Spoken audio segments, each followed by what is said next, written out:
হ্যাঁ তাহলে বুঝতে পারলি তো টপিকটা। এটা কিন্তু স্যার চা নিন। হ্যাঁ তো খিদেটাও তো পেয়েছে, একটু যদি কিছু দিত খাবার। বৌদি বুঝলেন, মানে সারাদিন এত কাজ থাকে তো যে দুপুরবেলা না ঠিকঠাক খাওয়া হয় না, ফলে এই বিকেল টাইমটা না একটু খিদে পেয়ে যায়, যে পড়াতে আসি না ঠিক খিদে পেয়ে যায়। সে তো পাবেই। হ্যাঁ বুঝতে পারলো না তো বৌদি, মানে এই যে চায়ের সাথে না মানে একটা কিছু যদি খাওয়া যায়, মানে টা যেটা বলে চাটা বলে না, সেটা হলে কি হয় মানে একটা কম্বোটা ভালো হয়, মানে শুধু চাটা ঠিক জমে না আর কি।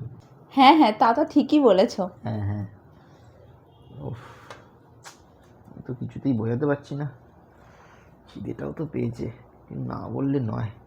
বৌদি বুঝলেন, মানে মানে কিছু যদি মনে না করেন একটু মুড়ি মাখিয়ে দেবেন, মানে খুব খিদে পেয়েছে তো। ও আচ্ছা, হ্যাঁ অবশ্যই। এই নাও মুড়ি মাখা। ও বাহ বাহ, নে কর আজকে তোকে না 1/2 ঘন্টা বেশি পড়াবো। হুম পর বাহ। a+b² formula a² + b² + 2ab, এই 2abটা কোথায় যাচ্ছে এটা একটু মনে করে রাখ, সবসময় ভুলে গেলে হবে। দারুণ দারুণ।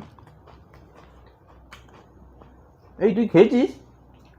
না তুই আমার আমার এখান থেকে নে না, একটু নে, আরে নে। হ্যাঁ ঠিক আছে নে কর।